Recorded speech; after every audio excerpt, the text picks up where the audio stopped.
Lalabas lang po. Okay sir, color green yung dala kong kotse para makita nyo kagad ako, ha? Bali, pero nag-gate kami. Dahil sabi mga computer accessories, yun po yun. Bali, papakita ko po sa inyo, yan po. Yan po, isa sa mga monitor yan, dalawa.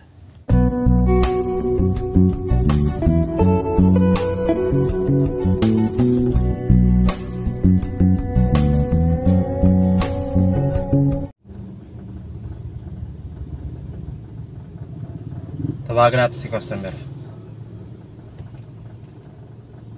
Bali, narito na tayo sa may pickup area para masabi kung narito na ako sa labas.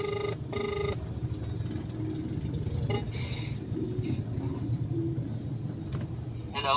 Hello sir, good morning. Transportify po for pickup. Bali, narito sa tapat ng school.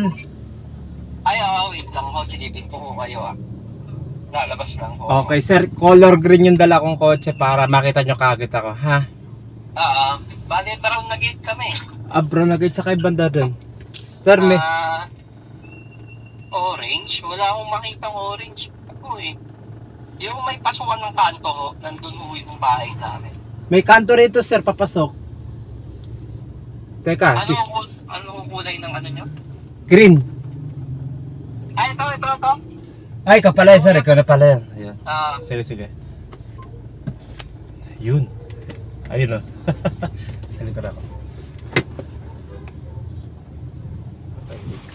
Okay mga kaibigan, pakita ko sa inyo yung na-pick up kong item kay customer. Puro computer accessories. So, dalawang monitor, isang CPU, sa may plastic na, sa may eco bag niya na may laman na keyboard, headset, saka power cord. Yan po, sa mga cable, yan. Madaling sabi mga computer accessories. Yun po yun. Bali, papakita ko po sa inyo. Yan po.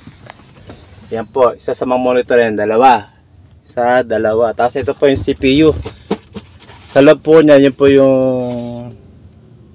keyboard, headset, power cord, mga cable ho, mga wire. Yan po. Saka na doon rin yung mouse. Yan, keyboard. Yan po. Bali, sasabi ng napakagaan. Kaya buhatin niya yan. Dalawang monitor, di ba? Yung CPU may kabigatan din po. Ayan. Okay.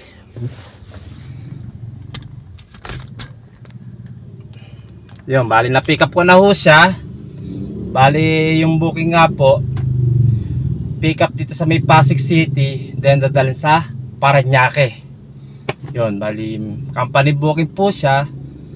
At syempre yung payment po niya automatic papasok po sa laman ng wallet ko pag once na kompleto o natapos ko na itong deliver ko kay customer. Okay? Ayan, bali na pick up ko na. Start na ho tayo, alis na tayo para makarami. Kaya alam mo, nagbabadya yata. Makulimlim tapos yung umambon-ambon pa. Okay lang. Okay. Bali, magwe-waste tayo. Pupunta natin yung area sa may drop off sa tulong ni Waze. Dumaan tayo sa Yun. 11, May kalayan din po. Pasig to Parañaque, isang oras may get. At 11, CP Garcia, Yan, bali. South Taguig, East Service Road, Parañaque. Lumalabas si 1 hour and 7 minutes bago tayo makarating sa drop off location kay customer. Isang oras din ang biyahe, may get. Oops. Atras tayo. Oops.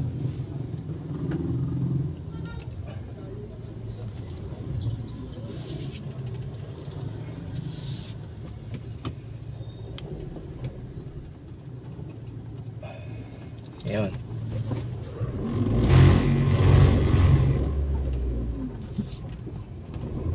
Yun. Company booking po siya. Bali yung payment po ni customer, yung sabi ko na papasa sa laman ng wallet ko. Yung ibabayad po sa akin ni customer, yan mga kaibigan, may kalayuan din po. Yan. 587 pesos. Kumanan sa Felix Avenue, South. Yan. Yan daw tayo sa Felix Avenue. Okay? Yun po ang ibabayad sa akin ni customer, may kalakad din po. Kumbaga, kulang 600 na rin po yun. Panggas na rin po yun. Malaking bagay na po yun. Parang lumalabas na kulang 10 litro. Okay, Kumanan mga sa kaibigan. Felix Avenue South. Lagi po ninyong tatandaan. Tsaga-tsaga lang po sa ating mga biyahe. Na okay, kita tayo sigurado po. Tulad nito, kung di ako nagtsaga, hindi ako nag-accept ng booking, wala akong pera ganito kung matatanggap, diba? Babad sa akin ni customer. Masanay na ho tayo sa traffic ako. Lagi naman kahit saan basta nasalop tayo ng Metro Manila, lagi traffic. Kilometro. Kumanan sa 6 na po Ortigas Avenue Extension West. Siguro pinapadaan tayo rito sa may C6 kasi maginhawa ang daan doon pagka araw ng linggo. Okay?